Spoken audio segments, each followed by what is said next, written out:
Je vais commencer par eux. Aujourd'hui donc, mesdames, cette fois sur le débat médiatique par la cour. Bonjour. Aujourd'hui donc, le ministre Justin Katina Koné traitera les 3 points suivants. Quelle suite appelle le refus de l'inscription du président Laurent Gbagbo sur la liste électorale par la CENI. En point 2, les sérieuses réserves de PACI sur l'orientation budgétaire 2024-2026. Et en 3e point, la mévente des produits agricoles cas de l'ANACA. Monsieur le ministre. Merci beaucoup.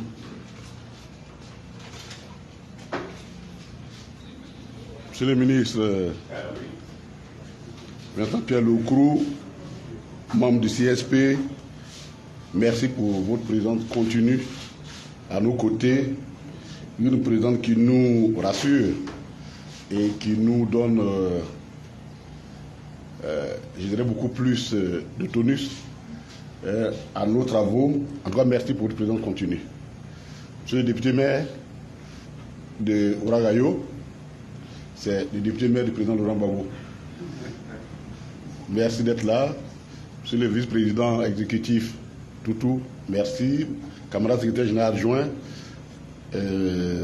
Stachatou, Chérif, comme je me suis appelé. Merci d'être là. Chers camarades, membres de la direction du parti, chers membres des médias, membres de la communication, merci pour votre présence. Je voudrais d'emblée présenter nos excuses pour le retard avec lequel nous commençons les travaux, notre conférence. Mais cette fois-ci, nous sommes en retard parce que c'est les journalistes qui nous ont provoqués. C'est Africa 24 qui nous a provoqués. Je ne sais pas d'où ils tirent une information depuis hier qu'ils font circuler en bande déroulante sur leur écran, faisant état de ce que nous ne participerions pas, nous, le PPACI, aux élections, aux prochaines élections. Nous nous demandons leur source d'information. Évidemment, une telle source d'information qui arrive dans un contexte électoral ne peut pas passer inaperçue. Elle a tout l'air d'une manipulation et il était bon que nous puissions réagir. Évidemment, la commission communication a été occupée à réagir parce que l'information nous est parvenue hier nuit très tard et on ne pouvait pas la laisser passer. Voilà la raison pour laquelle nous commençons notre tribune avec du retard. Alors, vous pouvez tirer les oreilles à vos collègues de Africa 24. Ils ont donné une information qui n'est pas du tout juste. En tout cas, nous vous remercions pour votre présence à cette tribune, le 19e numéro de notre tribune du PPACI. Et comme l'a annoncé tout à l'heure le chargé le maître de cérémonie, mon ami Niabré, Edouard, c'est un travail qui va nous prendre un peu plus d'1 heure, et parce que nous allons débattre des questions qui nous sont sérieuses. Il y a 3 sujets essentiels.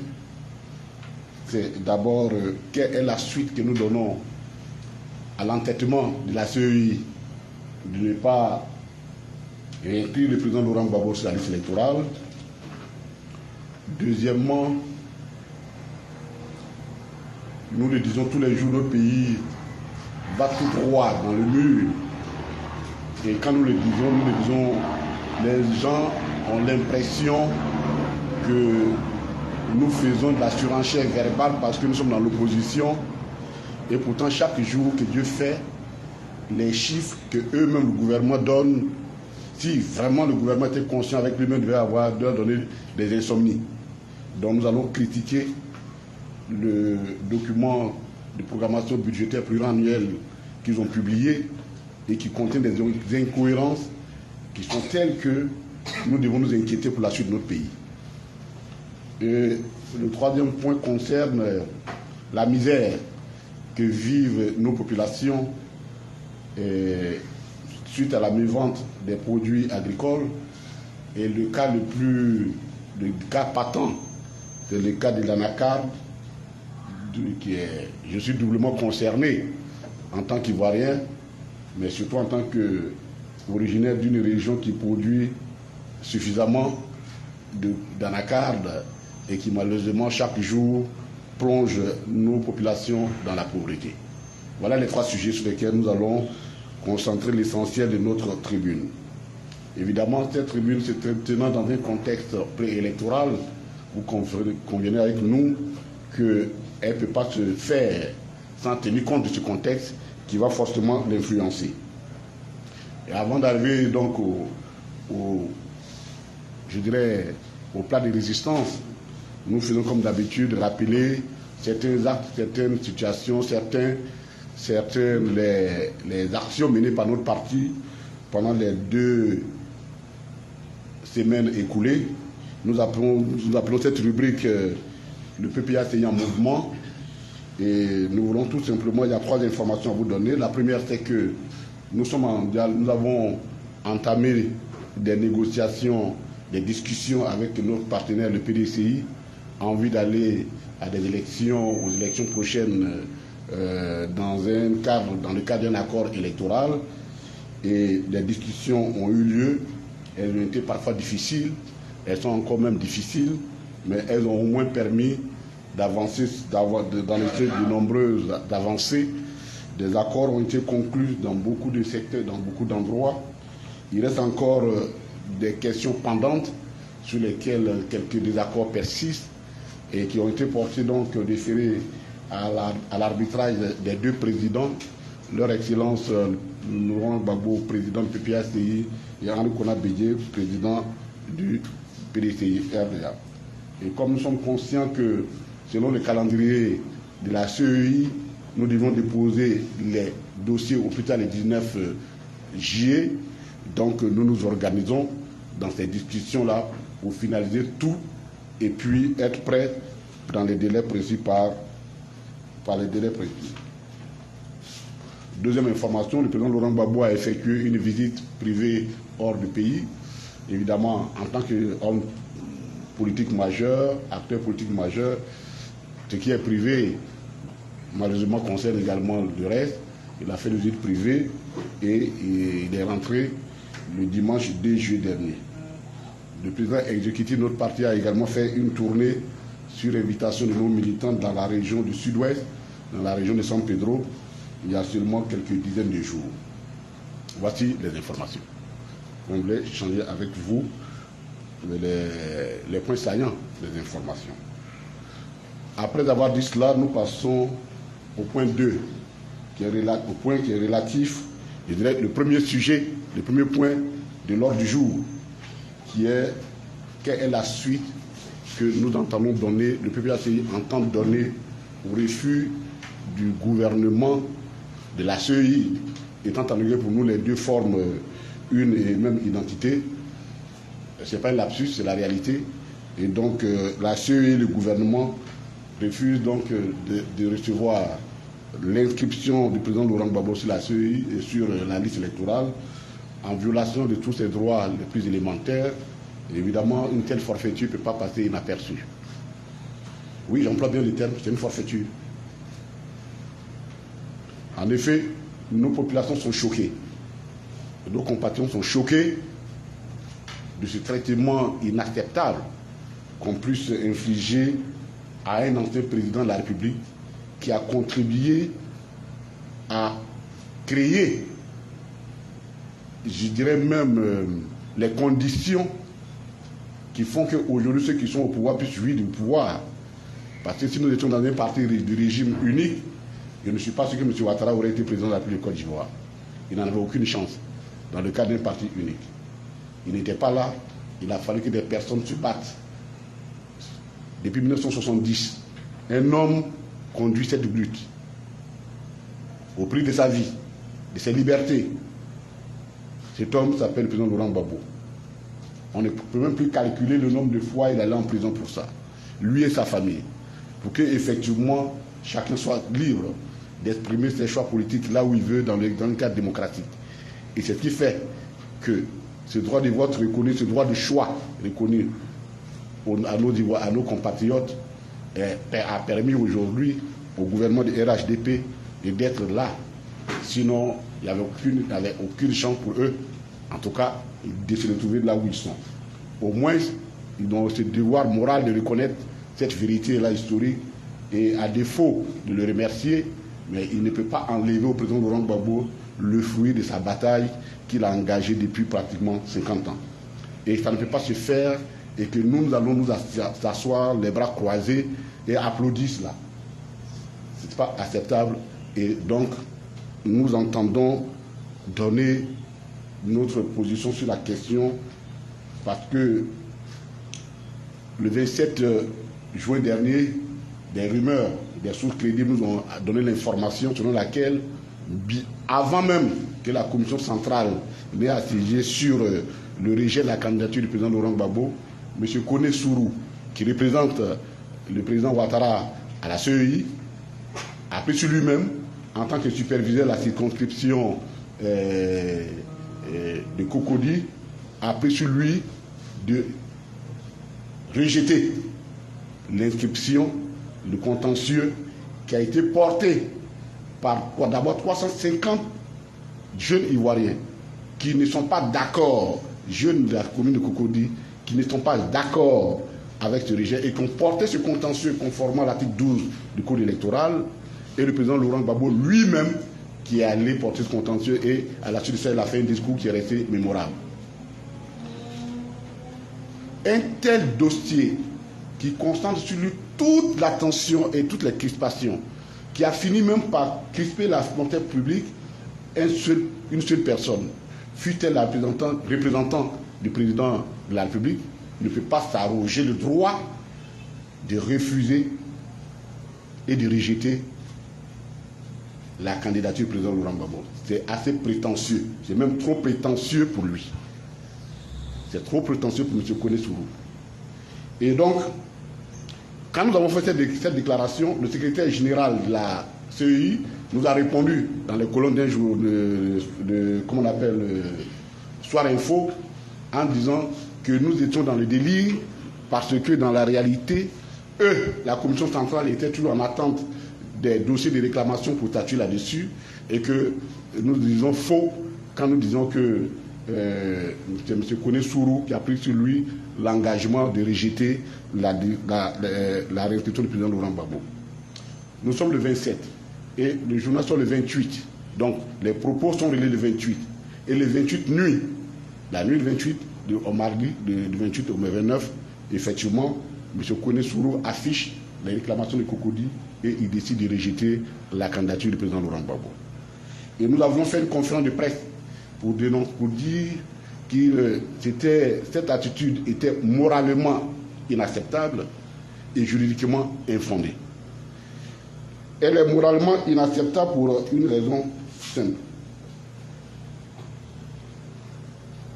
Pour beaucoup de nos concitoyens et pour une opinion politique, pour une opinion publique majoritaire, l'adversaire le plus craint, l'adversaire que M. Ouattara craint le plus, s'appelle Laurent Gbagbo. Et donc, ne serait que moral, d'un point de vue moral, que ce soit le représentant de Ouattara qui est à la CEI, qui rejette la candidature du président Laurent Gbagbo, moralement c'est inacceptable. C'est inacceptable. Il aurait même pu mettre un peu d'élégance, même de forme, pour amener ce débat au niveau de la CEI et que ce soit la commission qui siège là-dessus. Mais lui, il ne peut pas faire ça. Parce que, et nous allons le dire tout à l'heure, nous allons revenir sur la question, il représente quelqu'un. L'expression en droit représenter est simple, que ce soit en droit ou dans le langage courant. On représente et dit qu'on agit au compte d'eux et dans l'intérêt d'eux. C'est tout. Si vous me représentez quelque part, vous agissez pour mon compte. C'est tout simple que ça. Donc Sourou a agi ici pour le compte du président Ouattara, pour éliminer son pire adversaire, lui refuser le droit électoral. C'est ça qui est moralement inacceptable. C'est ça qui est moralement inacceptable dans une démocratie. Il aurait pu, à la limite, envoyer ce débat au niveau de la CEI, se dédouaner pour dire, bon, il y a un débat contradictoire, bon, telle position a été mise en minoritaire. Mais en le faisant, c'est de la prétention. Et c'est inacceptable, c'est moralement inacceptable.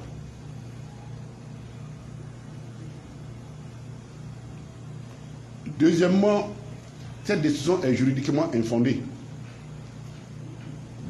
Parce que ni la CEI, encore moins un commissaire de la CEI, n'ont la compétence pour s'opposer à une décision de justice.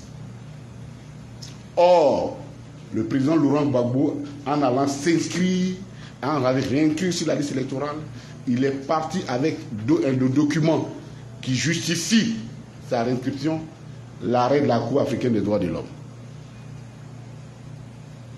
La CEI a beau se débattre, elle est soumise à cet arrêt, sans aucune autre forme. Donc, ni lui, ni la CEI, prise dans son intégralité, encore moins un élément de la CEI, futur commissaire central, n'ont la compétence pour s'opposer à cet arrêt. Et donc, moralement, cette décision est inacceptable, et juridiquement, elle est infondée. Quand nous avons informé le président Laurent Gbagbo le 30 juin dernier, voici les instructions qu'il nous a demandées, qu'il nous a données aux partis qui ont été exprimées dans le communiqué qui a été fait à ce sujet.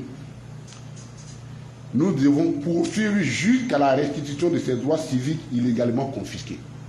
On va poursuivre la bataille, notre lutte jusqu'à la restitution des droits civiques du président Laurent Gbagbo illégalement confisqués.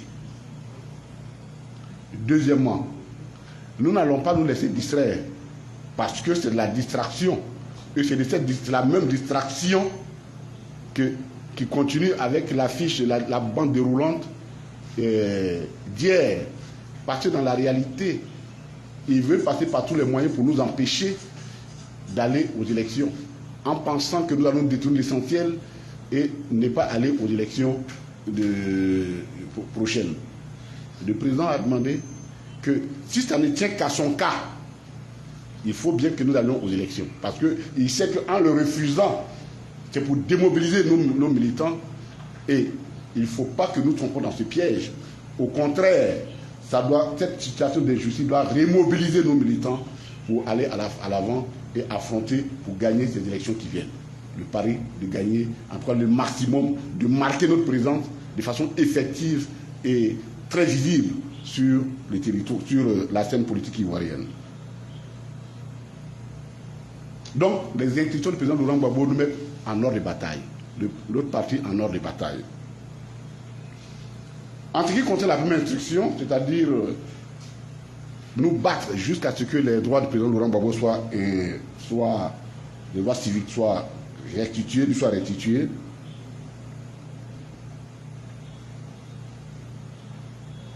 comme la CEI et le gouvernement ont décidé de devenir des hors-la-loi. Un hors-la-loi, c'est celui qui n'applique pas la loi. C'est des hors-la-loi qui ont décidé, eux, que lorsqu'une décision de justice ne rentre pas dans leurs intérêts, eux, ils ne l'appliquent pas. Ils choisissent d'appliquer les décisions qui les arrangent. On est dans le Far West. Exactement dans le Far West. Donc, ils se sont décidés de devenir des hors-la-loi. En prenant en otage la justice, il ne nous laisse plus d'autre choix que de nous battre autrement. Il ne nous laisse plus d'autre choix que de nous battre autrement. Puisque un citoyen, quand il a un problème, il va voir la justice. Et la justice dit, vous avez raison, et prend une décision. Mais le juge qui applique la décision, ce n'est pas lui qui applique. C'est vrai, la décision est vêtue de l'autorité de la chose jugée, mais ce n'est pas lui qui l'applique sur le terrain, c'est l'État. C'est le président de la République qui est garant de l'indépendance de la justice et garant de l'exécution des décisions judiciaires. Donc, lorsqu'un gouvernement décide, moi je trie les décisions, il n'y a pas autre expression, c'est un hors-la-loi. C'est un gouvernement hors la loi.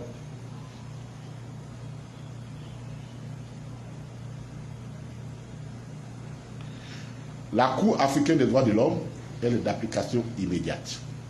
Comme ils ont refusé de l'appliquer, nous allons envisager, nous n'avons pas le choix, puisque nous n'allons pas nous asseoir pour les regarder faire. Donc, depuis le début, notre parti a arrêté un chronogramme, un plan d'action qui décline.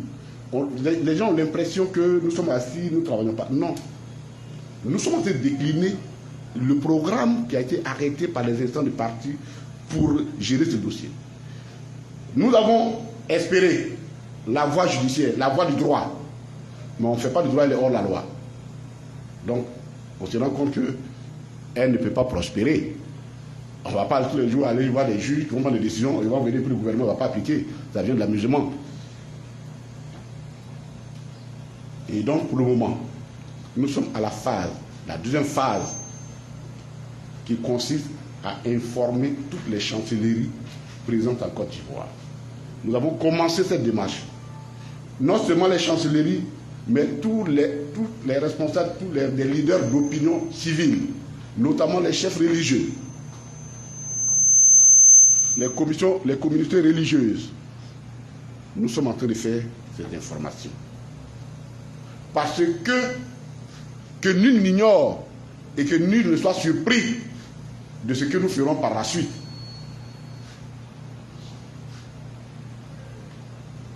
Donc nous sommes aujourd'hui dans la phase d'information. Et donc cette phase-là, quand il aura fini, le parti va se réunir et nous déciderons des autres phases à faire. Dans tous les cas de figure, il y a des actions qui seront menées. Le moment et les modalités de ces mises en œuvre là sont à la discrétion de notre parti. Sur ce point, nous voulons demander à nos militants de rester très mobilisés. Des mots d'ordre vont arriver. Oui, il en aura. Dans tous les cas, il y aura des mots d'ordre qui vont arriver. Parce qu'on ne peut pas s'asseoir, ce n'est pas possible. Sinon, notre parti n'a plus sa raison d'être. Nous-mêmes, en tant qu'acteurs politiques, n'avons plus notre raison d'être. Nous-mêmes, en tant que ayant une vision pour notre pays, nous n'avons pas de raison d'être. Parce que dans ma culture, on dit, si quelqu'un vient vous voir, on dit, monsieur, votre chemise est sale, elle est déchirée, je vais vous donner une nouvelle chemise, ben, il faut regarder ce qu'il veut l'apporter. Si lui-même, sa chemise, il est en haillon, et il te dit, il va te donner une nouvelle chemise, il faut douter. Si nous disons que nous devons nous battre pour la justice de la Côte d'Ivoire, pour que la justice et le droit se prévalent pour tous les citoyens, ça suppose que nous-mêmes, à notre sein, quand cela concerne le premier d'entre nous, nous devons être d'abord sur le front. C'est à partir de ce moment que les autres sauront que oui, on peut se battre pour eux. Donc on ne peut pas. Sauf à faire harakiri, se faire harakiri, on ne va pas s'asseoir pour regarder. Il y aura forcément une réponse à cela. Mais nous donnons aujourd'hui la chance. Nous laissons la chance toujours à la sagesse. C'est pourquoi nous parlons à toutes les communautés pour que ceux qui peuvent parler à la Côte d'Ivoire puissent parler à ceux qui ont des oreilles pour entendre. Nous sommes à ce stade-là. Pour le moment, nous sommes au stade d'information. Oh, ça peut s'arrêter là. Si effectivement notre requête trouve un fondement, nous ne sommes pas là pour mener des actions juste pour des actions. Mais nous entendons aller jusqu'au bout de cette bataille.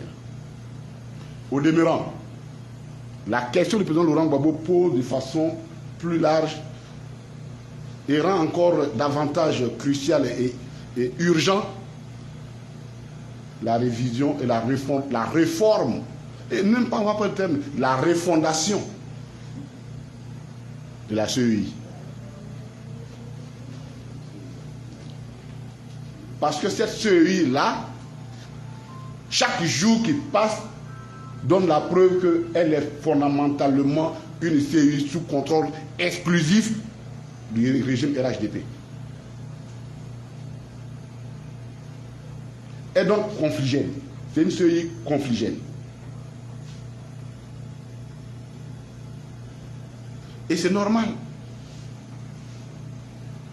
Moi, connais Katina, vous me prenez, vous m'envoyez à la CEI pour être président de la CEI. Les premiers cas que j'ai défendu, c'est le cas de Laurent Gbagbo. C'est tout. Je suis partisan. Je suis partisan.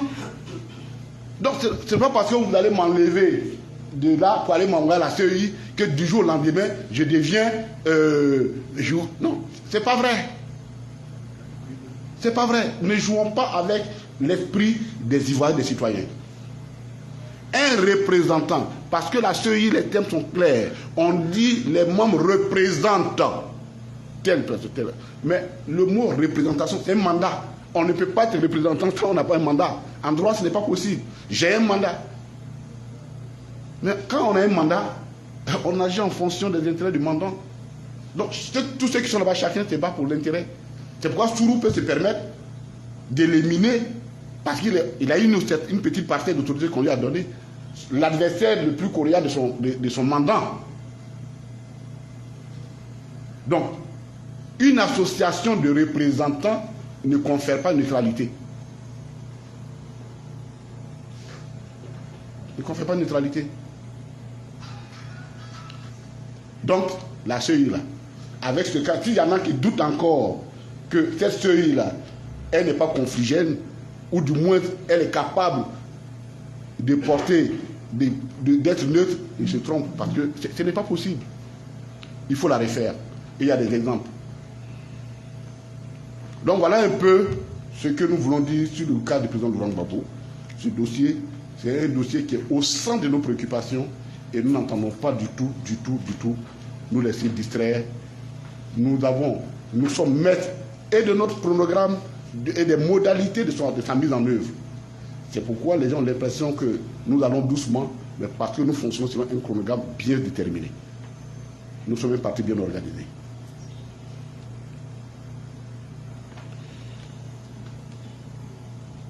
Et la réforme de la CEI devient pour nous une priorité absolue. Elle fera partie aussi des batailles que nous allons mener. Alors, le second point concerne la situation financière, économique et financière de la Côte d'Ivoire.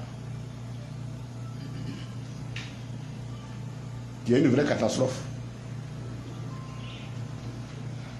Je voudrais avant tout propos saluer certaines personnes, parce que quand nous venons faire cet exercice, c'est parce que des personnes ont accepté de travailler volontairement pour le compte du parti, de façon bénévole.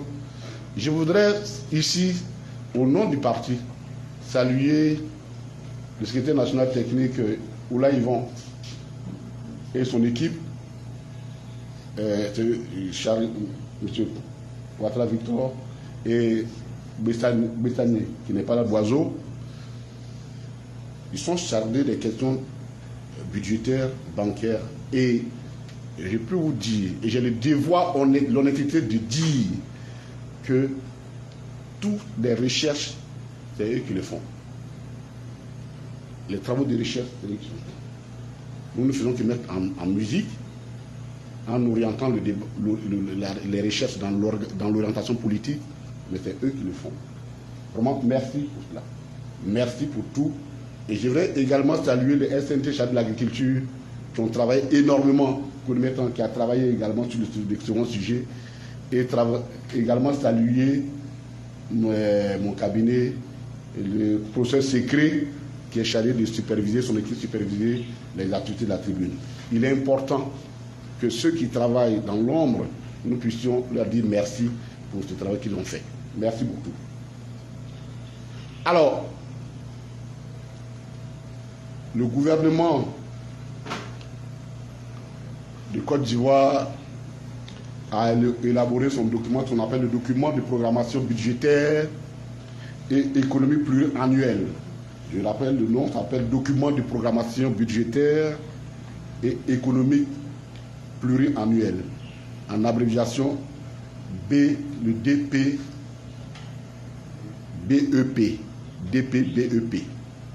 C'est un document stratégique très important pour la Côte d'Ivoire, puisque selon les critères de l'UEMOA, c'est une pratique de l'UEMOA, nous sommes partis du cadre budgétaire annuel, comme on l'a connu, on copie en Afrique, on copie tout. Hein. Dès que l'Europe change, ben, nous on les copie, sans même chercher si c'est bon ou pas, mais en tout cas, l'Union européenne fonctionne comme ça, de plus en plus les pays européens fonctionnent comme ça, sur une programmation pluriannuelle donc, budgétaire, et nous l'avons adopté, bon, ça va de soi, c'est eux qui nous donnent l'argent. Donc on a oublié de faire ce qu'ils font. Et ce document est très important, parce que c'est un document cadre qui contient toutes les informations sur l'actuel, la situation actuelle et la projection pour les 3 prochaines années, c'est-à-dire 2024, 2025 et 2026. Mais comme toujours, ce gouvernement a l'habitude de ruser avec la population. Un document aussi important qui parle de l'avenir de la Côte d'Ivoire, qui engage les finances de la Côte d'Ivoire. Il y a un député qui est là, mon groupe parlementaire. Les députés l'ont reçu, ce document, le voici. Ils l'ont reçu que 3 jours avant le débat parlementaire. Si on n'a rien à cacher, on ne se comporte pas comme ça. Si on n'a rien à cacher, on ne se comporte pas comme ça. Et le 26, le lundi 26, il a donné lieu au débat au niveau de l'Assemblée nationale. Et le 3 juillet dernier, il a donné lieu au débat au Sénat. C'est un document qui fixe les objectifs d'équilibre budgétaire et financier à moyen terme, en application des dispositions de l'UEMOA. Je vous ai dit, c'est l'UEMOA qui a demandé ça. Comme toujours, la Côte d'Ivoire dit... Alors, on explique pour que vous compreniez. Ce sont des suppositions. Ce sont des hypothèses que le gouvernement émet, des suppositions. Sur la base de ce qui a été déjà réalisé et sur la base de certaines prévisions à la fois nationales et internationales, la conjoncture économique nationale et internationale. Et à partir de là, ils élaborent un document qu'ils appellent donc, qui font la projection, la projection à la fois budgétaire, financière et économique de l'État. Voici ce que la Côte d'Ivoire dit. Qu'ils entendent à l'horizon 2030 arriver dans la catégorie des pays émergents. Je rappelle qu'on nous l'avait dit que c'était en 2020. Et d'ailleurs, c'est qui a valu, il y avait même un slogan Émergence 2020. Émergence 2020. Et en 2020, on s'est rendu compte que on n'a même pas bougé pour dire les choses telles qu'elles sont. On n'a pas bougé par rapport à ce qu'elles font. Donc, il dit on va en 2030. Pourtant, on nous avait dit donne-moi seulement 5 ans. À l'année de 2010 pour changer la Côte d'Ivoire. Donc, nous allons de promesse en promesse. Et là encore, c'est de nouvelles promesses qu'on nous fait. Mais comme cette fois-ci, là, nos yeux sont tous ouverts. On va regarder si ces promesses sont tenables ou bien elles relèvent de la vente d'illusions, comme les Ivoiriens aiment appeler les VI. Parce que notre gouvernement s'est spécialisé dans les... sont devenus des VI. Et on va donner les éléments. Ils disent que eux, sur la base des données qu'ils ont, leur PIB va faire une croissance de 7% en 2024, il va arriver à 7,2% en 2025, et il va arriver finalement en 2026, entre les mêmes proportions en 2026, 7,2%. Ils vont réduire la pauvreté. Je vous donne les promesses, hein, on va aller très vite, hein, parce que bon, les promesses, voilà. Mais tout ça, ils y croient parce que dans la réalité, tout ça c'est lié au fait qu'il y a aussi la guerre de l'Ukraine. Eux ils croient que la guerre de l'Ukraine, ça va finir bientôt, comme si c'était eux qui ont déclaré la guerre. Que la guerre va finir, sur cette base-là, les choses vont repartir, et ainsi de suite. Bon. Ils ont donné une bonne littérature, hein. Elle sera à la disposition des médias, nous avons travaillé des nuits pour vous les donner. C'est la littérature. Que pour tenir cela, nous allons nous trouver en 2027, en 2026, la dette sera de 37 000 milliards de francs CFA. Nous sommes à 24 000 milliards, donc ils vont augmenter ça de 13 000 milliards. Voilà, voici un peu, vraiment je veux dire, c'est la haute littérature, enfin, c'est de la littérature, ce n'est pas ça qui est l'élément important parce que ça, chacun peut l'écrire. Je peux m'asseoir pour dire, demain je vais devenir milliardaire.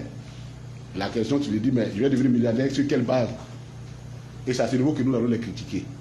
Pour leur dire que leurs projections sont irréalisables. La projection du gouvernement de Côte d'Ivoire, les projections pour 2024, 2025, 2027, 2026 et l'horizon 2030 est irréalisable. Et nous allons vous donner les raisons chiffrées avec des chiffres à l'appui.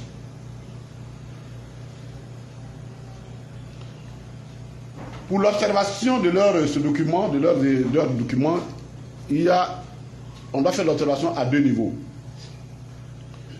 Le premier niveau, c'est sur la forme. Le gouvernement ivoirien, tout le monde sait, et d'ailleurs, Fatenté Matin a chiffré, on s'en orgueillit, pour dire que nous avons passé un programme avec le FMI, la Banque mondiale, dont nous sommes un pays sérieux, normal, et que bon, on a 3 000 milliards. Et on va nous donner l'équivalent de 3 milliards de dollars, bon, mettons tous les 2 000 milliards, et ils ont signé un programme économique avec la Banque mondiale et le FMI. Mais la première des choses, si quand vous voulez faire vos projections et que vous voulez que l'opinion vous suive, donnez-nous quel est le programme que vous avez signé avec le FMI. Puisque c'est le fondement de toutes vos projections. Non, nous ne l'avons pas. Je ne sais pas si les députés l'ont eu, ils n'ont pas. Or, sans ce document, venir parler de projections économiques, c'est de faire une homélie dans une église. C'est une homélie. Jésus est Dieu, Jésus va revenir bientôt. Et lui qui croit, qui peut croire, mais c'est une homélie, parce qu'on n'a pas d'éléments de preuve. On ne fait pas de l'homélie dans une économie. On ne gère pas un État avec des sermons. Donc, ce document-là doit rendre public pour voir est-ce qu'il est possible de tenir les projections telles qu'elles ont été faites à partir de ce document-là, qui est un document important. Nous ne l'avons pas. Ça fait partie de la gestion du RHDP. Cacher les données. Pourtant, c'est le peuple qui doit s'y porter.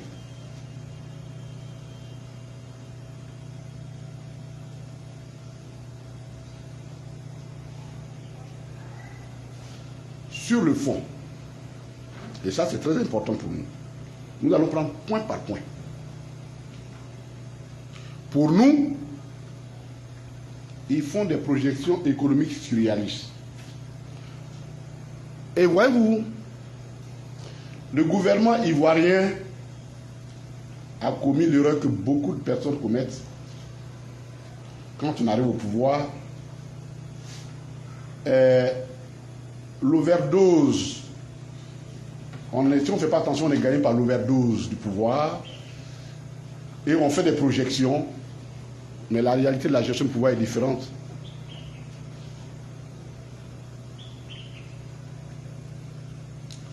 En 2011, l'État du gouvernement a bénéficié de deux avantages inédits en termes économiques.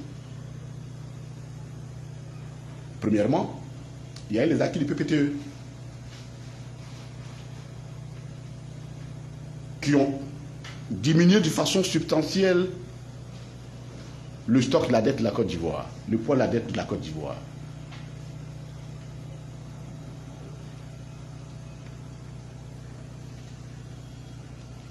Et évidemment,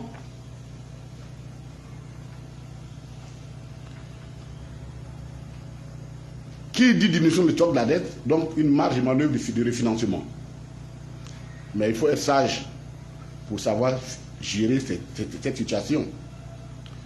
Deuxième avantage, c'est la situation de crise politique que la Côte d'Ivoire a connue depuis 1999. Crise politique pour laquelle, en tout cas, sauf leurs militants à eux, mais vous demandez à chaque Ivoirien, ils vous diront, les responsables de ces crises-là, c'est eux. Pour l'histoire des PPT, on ne va pas revenir, on en a suffisamment parlé, on ne va pas revenir là-dessus dans nos précédentes. Mais on va s'arrêter un peu sur pourquoi ils se sont laissés gagner par l'overdose et ils sont entrés dans la vente d'illusions sur la base des crises qui ont eu lieu. En économie, il y a très simple. Chaque période qui succède une période de crise profonde, qu'elle soit militaire, politique, tout ce que vous voulez, correspond toujours à une période qui succède une période de croissance. C'est une croissance mécanique. C'est une croissance mécanique. C'est-à-dire, je les donne, dans mon village, il y avait une antenne de la relais de la RTI. En 2003, on ne sait pas pour quelle raison, en 2002, la rébellion, quand ils sont allés casser, cette antenne l'a fait tomber. Ils ont enlevé tous les morceaux qui sont allés vendre. Quand la guerre finit, en 2012, on reconstruit cette antenne sur relais. Mais oui, économiquement, à partir du moment où ça n'existait plus, quand vous le reconstruisez, effectivement, vous faites une plus-value, une croissance. Mais elle n'apporte rien parce que l'antenne existait avant. Je schématise pour que tout le monde comprenne ce que nous voulons dire. Parce que ce bien existait avant. Pourquoi les économistes appellent les années qui ont suivi la Deuxième Guerre mondiale les 30 glorieuses? Tous les livres d'économie, vous les regardez, on dit les 30 glorieuses. Parce que l'économie étant tombée à la suite de la guerre, sa reconstruction a nécessité beaucoup à propulser l'économie, la croissance des pays occidentaux, des pays qui ont bénéficié du plan Marshall. C'est pourquoi vous regardez bien, et y compris aujourd'hui, les puissances, il ne faut pas avoir peur de le dire, quand elles sont dans une situation difficile, elles créent la guerre quelque part, elles détruisent, et puis elles viennent construire. Parce que comme elles viennent construire, donc elles créent une croissance dans leur pays. Donc la période qui succède toujours une période de crise profonde est une période de croissance mécanique. C'est comme un ressort que vous avez comprimé. Quand vous le relâchez, il fait une propulsion mécanique. C'est l'état de grâce. Mais ça, il faut savoir gérer ça. Or, malheureusement, nos amis là, ils n'ont pas su gérer ça. Ils se sont présentés comme étant les experts extraterrestres, des Deus Ex Machina, descendus directement d'Olympe pour sauver la Côte d'Ivoire. Et même à la fin de leur mandat, ils ont dit qu'il n'y avait personne en Côte d'Ivoire en dehors d'eux-mêmes pour continuer ce travail-là. Et donc ils ont forcé un autre mandat. Mais la réalité est tout autre. Vous ne pouvez pas, à partir d'une croissance mécanique, et on va vous donner des exemples de croissance mécanique qui ont eu lieu et qui justifient en Côte d'Ivoire les pics de croissance qui succèdent toujours des pics, des moments de crise, des moments de crise. La plus grande croissance en Côte d'Ivoire a été enregistrée en 1964, le taux de croissance. Ça, ce sont les données de la Banque mondiale que nous sommes allés chercher dans les données de la Banque mondiale. C'était de 17,6%. C'était la fameuse année du miracle. C'était après la crise de 1963. Il y avait deux crises en 1963. Une grosse crise de sécheresse, qui a eu beaucoup de plantations qui étaient brûlées. Et puis la crise au sein du PDCI, qui avait freiné un peu, qui avait effrayé parce que qu'on appelait la Koukou avait purifié, puis le purifié en écartant les fameux complots, ainsi de suite. Et quand c'est fini, les gens se sont retrouvés et l'économie, il y avait une chute de la croissance économique et l'économie, en 1964, l'économie est partie et nous sommes partis à 17,6%. C'est le pic le plus élevé de croissance en Côte d'Ivoire. Nous sommes en 1964. En 1972, on atteint notre pic de 12,9%. Mais quand vous l'analysez, ce pic est la suite logique de la crise énergétique des années 70, créée suite après la crise la première guerre israélo-palestinienne, qui avait entraîné flamber les coûts de l'énergie et qui avait donné une certaine ralenti l'économie. Et par la suite, l'économie, quand cette guerre a cessé, l'économie est repartie. On a eu cette pic-là de 12,9%. En 1997, nous avons eu également un pic de 9,6%. C'était l'effet induit de la dévaluation de 1994. Notez ça, parce que nous, on ne parle pas au hasard. On ne fait pas de l'homélie. Nous, on parle des faits. En 2010, oui, en 2010, et on va revenir là-dessus, la Côte d'Ivoire, malgré la situation de crise, a connu un taux de croissance de 6,8%. Ceux qui ont écrit, le président Gbagbo n'a rien fait, on était dans... Non, un taux de croissance de 6,8% en 2010. C'était l'effet normal, combiné de deux choses. Les accords de Ouaga, qui avaient fini par faire tomber la fièvre et une nouvelle espérance, et puis le point d'achèvement PPTE de 2009, qui avait donné une nouvelle espérance à la Côte d'Ivoire.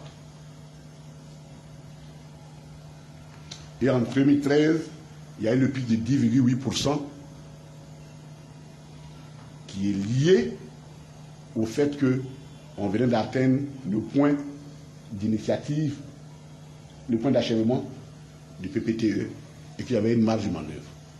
Voilà l'historique économique de la Côte d'Ivoire dont on ne peut pas faire l'économie si on veut comprendre ce que nous allons vivre, ce que nous sommes en train de vivre actuellement.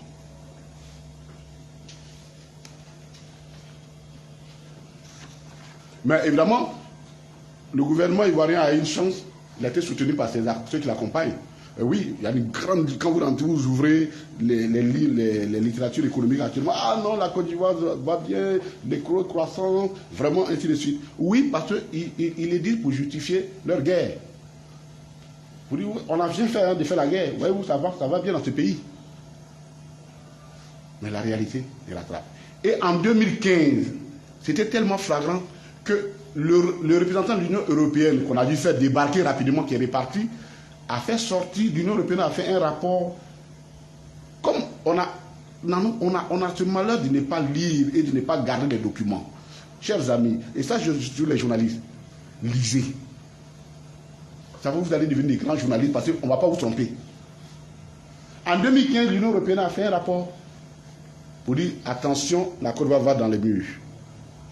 Malgré tous nos efforts, ce pays-là va dans les murs. Les 6 mois qui ont suivi, le représentant de l'Union européenne a été remplacé.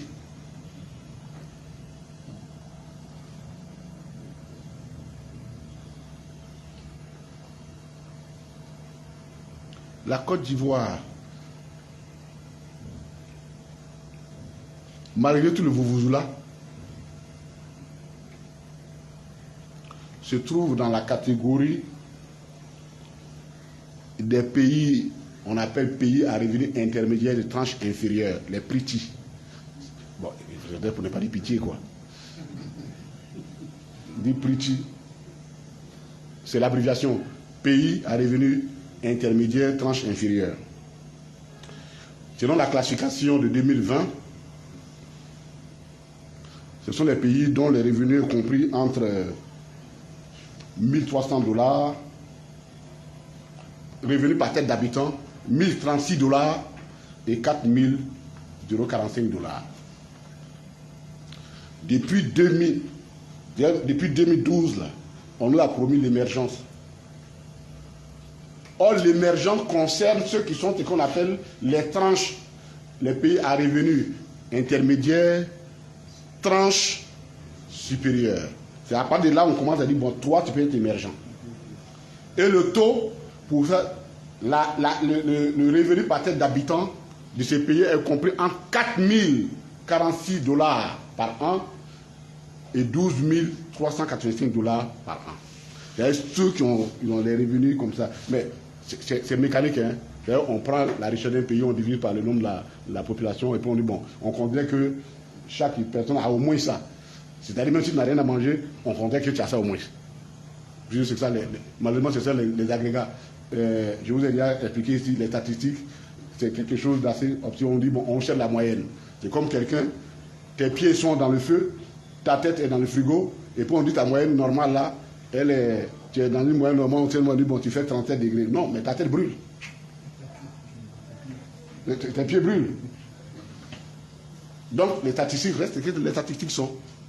Et ces données macroéconomiques ont été inventées depuis un certain nombre d'années, depuis la crise de 1939 d'ailleurs, 1929, pour essayer de contrôler les économies. Mais elles ne traduisent jamais la réalité sérieuse. C'est-à-dire, nous sommes 5, on a produit ensemble 100 000. Chacun de nous a produit 20 000, 20 000, 100 000. On dit, ah oui, bon, chacun a 20 000. Mais l'année prochaine, les 5 ont produit 120 000. On dit, ah oui, on a fait une croissance de 20 points. Mais de 20 000. Mais entre-temps, moi, Kodé Katina, tu avais produit 20 000, je n'ai rien produit. Mais le ministre Pierre Lecros, lui, il a produit 40. Donc, quand on fait les calculs, on dit, ah non, on a produit. Mais entre-temps, moi, je suis devenu pauvre. Voilà, je vous donne vraiment, c'est caricaturé, mais pour que ceux qui m'écoutent comprennent les chiffres qu'on leur donne. Ce n'est pas de la magie, c'est tout simple que ça. Donc, nous sommes là, malgré tout ce qu'on fait là, on est dans la même catégorie que le Burkina Faso, que le Bénin, que le Mali, que le Cap. Il y a une liste que je vais vous joindre d'ailleurs, c'est dans la voiture, il faudra m'y envoyer, parce que je vais donner aux journalistes. Voici notre catégorie, malgré tout ce qu'on fait. C'est dans ça qu'on est. Et donc, ils disent qu'ils vont porter maintenant, et se débattent pour porter ça, pour qu'on sorte de cette catégorie. Mais la Banque mondiale dit attention, c'est que vous dites là, quand on regarde, il y a un problème, nous on a un problème avec ça. Il y a un rapport de la Banque mondiale qui a fait un document qu'on appelle document de soutien à la stratégie de développement à l'horizon 2030, élaboré par le gouvernement ivoirien. Voici ce que dit ce rapport.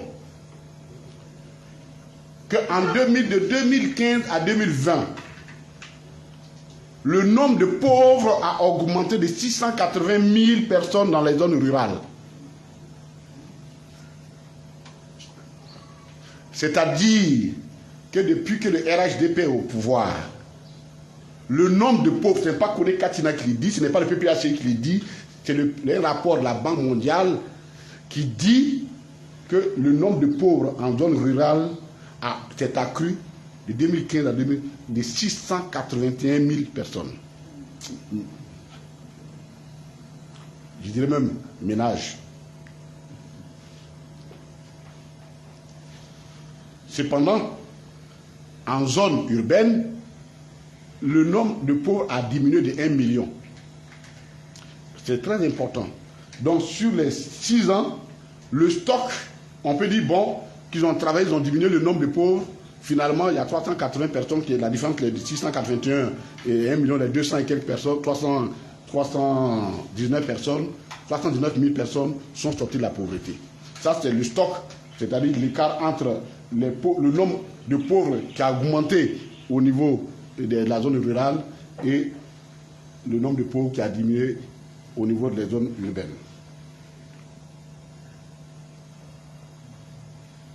Mais c'est ce que nous dénonçons tous les jours. Une croissance appauvrissante. Et la Banque mondiale va plus loin. Pour dire, malgré toutes ces croissances, on ne comprend pas pourquoi il n'y a pas d'emploi pour les jeunes. Il n'y a pas d'opportunité d'emploi. Mais on va vous expliquer plus loin quand nous allons arriver sur les données budgétaires. Et que les inégalités sont telles que la Côte d'Ivoire court le risque d'une déflagration sociale. Parce qu'en Côte d'Ivoire, 20% des ménages les plus riches consomment 68% des produits d'économie, consomment 80% de la production d'économie à Abidjan. Et les 10% des plus pauvres consomment à peine 1%.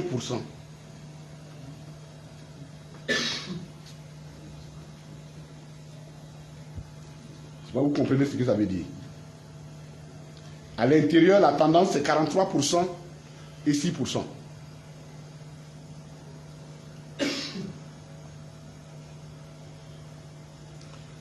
Et la Banque mondiale dit, si vous voulez tenir votre rythme, vous dites que votre programmation c'est 7%, 7%. Non, il faut que vous arriviez à 8% de taux de croissance pour pouvoir espérer sortir de l'ornière dans laquelle vous vous trouvez.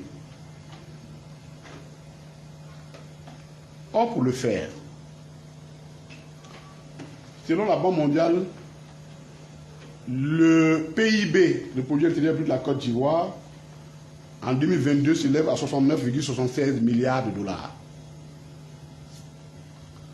Pour qu'on puisse changer et tomber dans la catégorie des pays émergents, il faut le porter à l'horizon 2030 à 116 milliards, 116,152 milliards de dollars. Donc il faut augmenter 49 milliards de dollars, en supposant, selon la théorie du gouvernement, que la population ivoirienne n'augmente pas. C'est-à-dire, on est 29 millions là, que nos 29 millions n'augmentent pas. Vous comprenez pourquoi on fait les accidents. Peut-être que comme pour ne pas dire, on peut diminuer autrement, hein. On peut maintenir le nombre constant autrement. Parce que c'est un rapport PIB, population, c'est ça qui donne le revenu par tête d'habitant.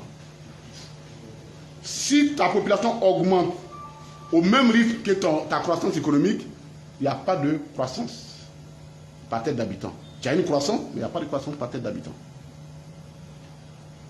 Donc, pour qu'on arrive à sortir de la situation là, il faut que dans les 5 prochaines années, la population ivoirienne n'augmente pas, mais et que le taux de croissance puisse se tenir autour entre 8 et 9%. En toute honnêteté, on va nous casser ou quoi? Ou bien, ils vont nous casser?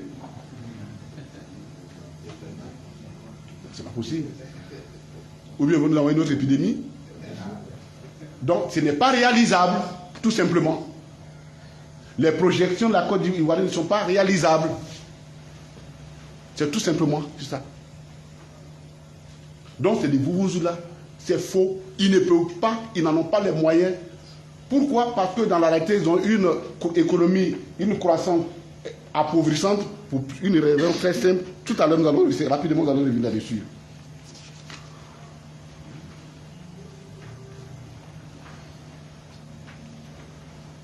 Les gens, ils veulent que nous, on devienne comme des adeptes d'une secte. Tu crois à un gourou? Tout ce qu'il dit, on y croit. Parce que le gourou nous aura hypnotisé. Oui, certainement, ils ont hypnotisé certains des leurs, mais ils n'ont pas hypnotisé toute la Côte d'Ivoire. Nous ne sommes pas dans une secte de la Côte d'Ivoire et on ne peut pas croire aux propos d'un gourou qui dit oui, la Côte d'Ivoire va bien et puis nous on va s'asseoir pour applaudir quand on a tous ces chiffres-là. Sur le plan financier, pour tenir séparé la Côte d'Ivoire, dit il faut que je dois faire mon inflation, le taux d'inflation, je dois le maintenir à 5, actuellement, je dois le diminuer. Il faut qu'on diminue le taux d'inflation. Le taux d'inflation, c'est la variation du prix des produits et des services en rapport avec la variation du revenu des personnes qui sont dans un pays. Mais il dit pour faire ça, nous comptons sur une seule chose. Il faut que la guerre cesse en Ukraine.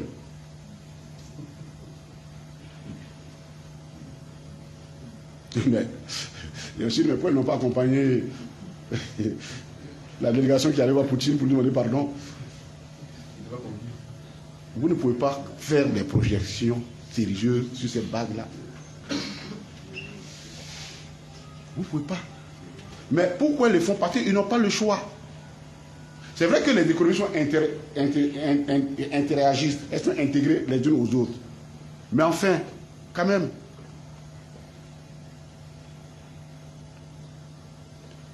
Or, sur la base des programmes qu'ils ont signés à le FMI, tout suggère que malheureusement, l'inflation va être à un niveau encore très élevé. Pourquoi? Parce que le FMI leur demande d'augmenter le taux de pression fiscale, qui est de 12% à peu près actuellement. Il faut que se débrouille pour le porter à 15%. Or, le taux de pression, c'est une moyenne, hein, comme je l'ai dit, c'est une moyenne entre le montant des recettes globales ramenées à ceux qui contribuent à la population globale. Et donc, ils disent, le PIB, qu'il faut qu'on augmente le taux de pression fiscale, c'est-à-dire, je corrige pour que vous compreniez, c'est le montant, les recettes fiscales ramenées au PIB qui détermine le taux de pression fiscale. Nous sommes à 12%. Mais comment les porter à 15%? Ils disent qu'ils vont faire deux choses. Ils vont fiscaliser le secteur informel. Ça, ils nous l'ont déjà dit depuis 2011. Donc, ce n'est pas nouveau. Et deuxièmement, et comme ils ne peuvent pas le fiscaliser, il ne reste que les deux choses. Parce que pour augmenter l'assiette fiscale, il y a deux choses. Soit tu élargis l'assiette de façon horizontale en intégrant des secteurs qui n'étaient pas imposés, ou tu augmentes l'assiette de façon verticale en augmentant le coût des marchandises, puisque l'assiette de la TVA, comme la TVA, elle est assise sur les chiffres d'affaires. Et donc, toi, tu augmentes l'assiette en intégrant des secteurs qui n'étaient pas, et ce que la Banque mondiale leur demande, donc ne soyons pas surpris. Et le gouvernement freine parce qu'ils attendent les élections. Après les élections, on va aller dans la flambée des prix, parce qu'entre-temps, ils seront obligés de mettre de la TVA sur un certain nombre de produits qui jusque-là en étaient exonérés. Des produits de première nécessité. Par exemple, il y a certaines huiles de qualité moyenne, qui sont taxées au taux réduit, la TVA. Le FMI demande du porter ça au taux normal de 18%. Donc, qui dit TVA, je vous avais expliqué ici, TVA, là, c'est la taxe, la valeur ajoutée. Mais nous, on dit trivialement que tout va augmenter. Tout va augmenter. Donc, on ne peut pas vous demander d'augmenter la TVA et vous dire que vous allez pouvoir maintenir l'inflation. Ce n'est pas possible. Et ça a commencé déjà avec l'augmentation de l'énergie et l'augmentation des data informatiques. Donc, l'inflation, il ne peut pas la tenir. Ce n'est pas possible. Même si la guerre de l'Ukraine finissait, il ne peut pas la tenir parce que la station financière de la Côte d'Ivoire les oblige à augmenter les impôts et la TVA.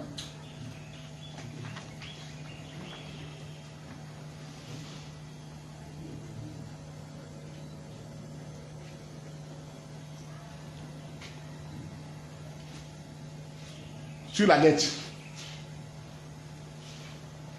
Alors là, la situation est grave. Chers amis, on arrive à un stade où, même si on nous vend, les gens viennent nous acheter un à un, on ne pourra pas finir la dette. Quel que soit le prix auquel on va nous acheter.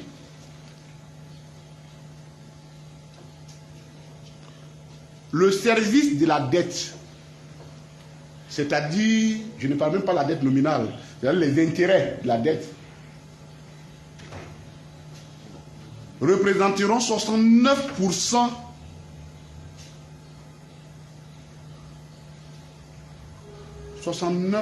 des recettes fiscales de la Côte d'Ivoire.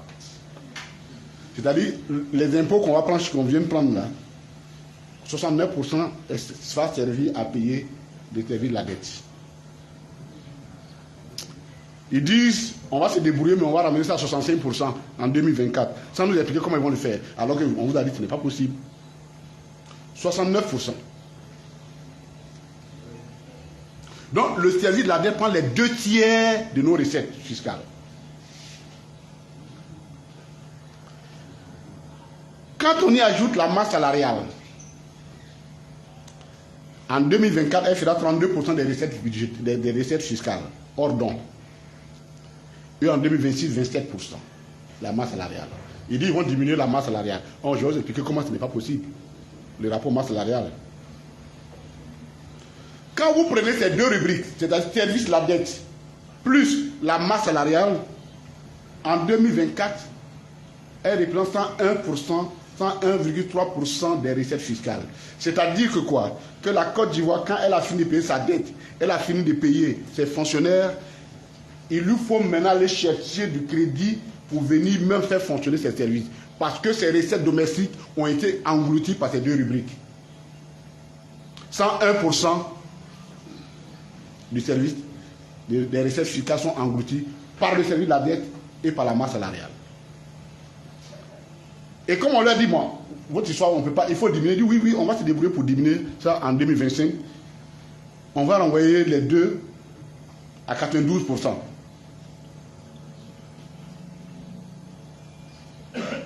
Donc, pour les dépenses de fonctionnement, même fonctionnement au service, et vous comprenez pourquoi nos hôpitaux croulent. On ne peut pas trouver les médicaments, le plateau technique est défaillant. Donc, pour le fonctionnement, on est obligé d'aller prendre la dette. Puisque la masse salariale et le service de la dette prennent l'essentiel des recettes fiscales.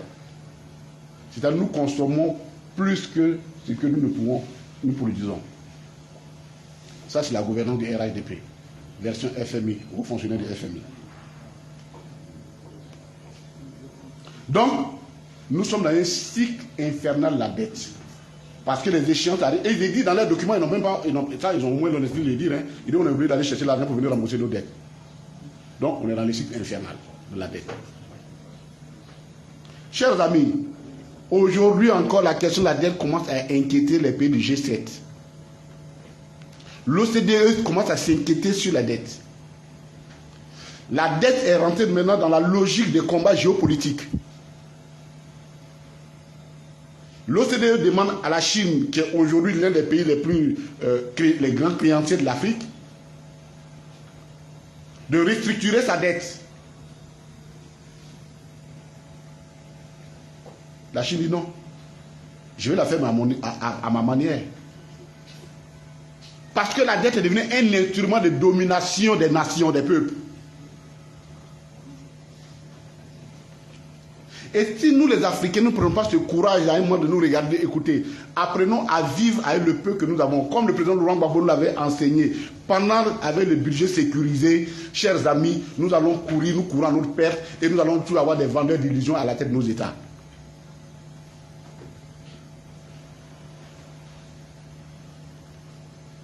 Donc la question de la dette, c'est une question d'ordre patriotique. Elle n'est pas une question partisane. Parce que moi, je n'ai pas l'intention de laisser mes enfants esclaves d'une dette qui a été prise de façon démesurée parce que quelqu'un voulait faire plaisir à se glorifier lui-même pour dire moi, je suis le plus grand bâtisseur du monde. Ça ne passe pas ça. Et vous voyez, je prends tout mon sérieux pour le dire parce qu'il s'agit de la survie de la Côte d'Ivoire. Les pays africains aujourd'hui commencent à s'interroger. La dernière fois, aux assises en France,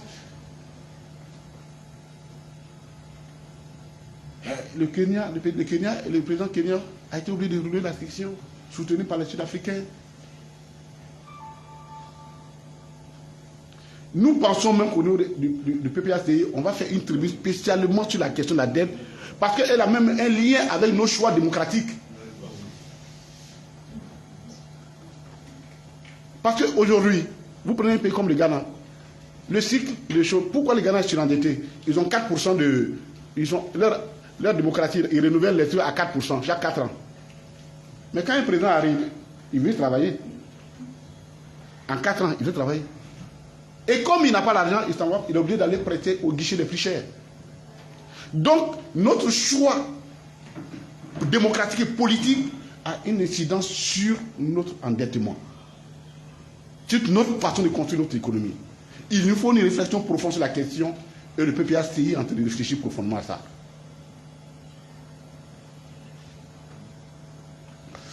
La masse salariale. Selon les documents, Le gouvernement dit qu'ils vont diminuer la masse salariale de 2024 à 2026 pour rester dans les ratios de l'Union africaine, de l'UEMOA. Bon, alors on a deux choses. Comment il va diminuer la masse, à votre avis? Est-ce qu'il va licencier des gens? Ou il va diminuer le salaire des gens? Parce que plus vous recrutez, et normalement ils seront obligés de recruter, plus la masse va augmenter proportionnellement. Donc, dire qu'il veut diminuer la masse salariale, ça aussi c'est une prêche. C'est pas vrai.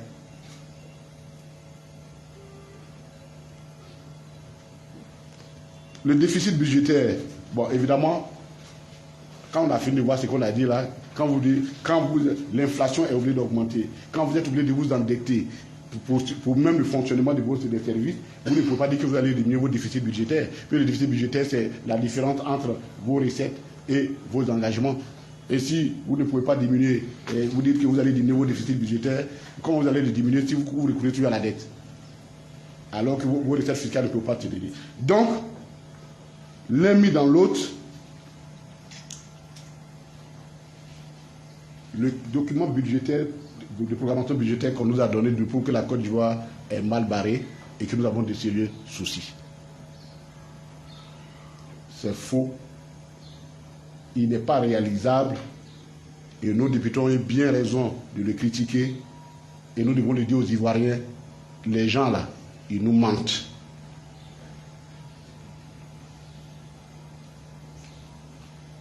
Je ne parle même pas des dettes des établissements parapublics qui sont relevés. C'est des sommes énormes. Les DPN, des sociétés d'État. Mais évidemment, c'est normal. Dans un pays, quelqu'un, on dit, bon, on a fait des audits, on sait pas quel est le résultat des audits, et puis bon, on fonctionne comme ça. Bon, évidemment, ça va de soi. Dernier point rapidement, c'est le point de l'anacarde, la mévente de l'anacarde. Chers amis, cette question-là, elle est importante. Pourquoi? J'ai regardé une chaîne de télévision, je crois que c'est votre chaîne France 24, qui a fait une émission, France 24, TV, tirée par TV5, plusieurs chaînes, qui sont allés interroger les paysans.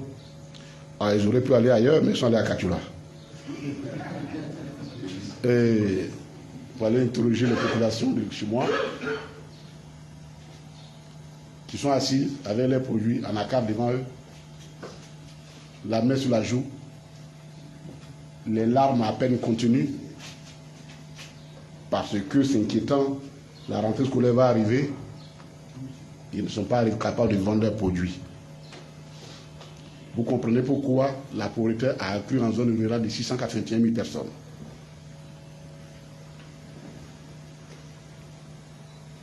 Et nous le disons sur la base des chiffres, mais nous le disons sur la base de notre expérience personnelle. Aujourd'hui, nos populations ont abandonné les cultures vivrières. Elles se sont engagées dans l'anacarde. Non seulement on ne leur vend plus, on ne leur achète plus l'anacarde, mais en plus, ils n'ont plus d'argent pour acheter les produits vivriers. Voilà ce dans quoi nous trouvons. Et pourtant, on nous avait dit, quand nous étions au pouvoir, nous, que nous n'aimons pas du tout les gens du Nord. C'est pourquoi nous n'achetons pas l'anacarde à 1000 francs le kilogramme. Et que eux, qui les aiment plus que moi-même qui suis de là-bas, ils vont acheter ça à 1000 francs quand ils vont revenir. Et je vous le dis parce que la propagande a quelque chose de très, très vilain dans une économie. Les paysans ont cru.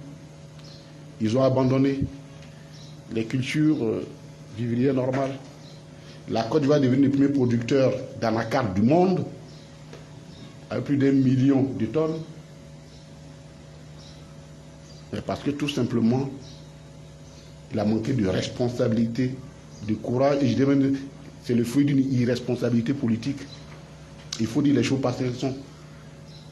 De quoi s'agit-il? Nous sommes nés, nous avons la cinquantaine, on a découvert les plants d'anacardier. Nous, on les aimait, parce que le jus est doux. On allait en cueillir, et puis tu bois. Quand on met tes punais entre midi et 2, les maîtres avaient cette fâcheuse manière d'attendre 11h45 pour donner les problèmes de mathématiques. Heureusement, Dieu merci, je m'en sortais, je ne suis pas très adepte. Mais les pauvres élèves qui n'en voulaient pas, ils restent en classe. Et quand les maîtres envoient, ils escaladent la clôture pour aller couper un peu d'anacarde, pour boire le jus, étancher la faim. Et on les reconnaissait par les rayures de leur kaki. Parce que c'est un produit particulièrement salissant. Quand vous le prenez, et on a connu ce produit comme ça, qui a été introduit en Côte d'Ivoire par les colons. Au début, pour être un instrument de lutte contre, comme c'est un arbre qui résiste à la sécheresse, contre la déforestation. Par la suite, quand les conflits naissent en Côte d'Ivoire, deux facteurs vont faire en sorte que l'anacarde va prendre l'ascenseur. Il y a deux grands consommateurs d'anacarde dans le monde, deux pays consommateurs d'anacarde dans le monde. Parce que quand on nous envoie des produits là, il faut que nous fassions des études pour voir quel est le marché réel de ces produits-là, au moins potentiel. L'anacarde, il y a deux grands pays consommateurs qui sont maintenant producteurs de l'anacarde.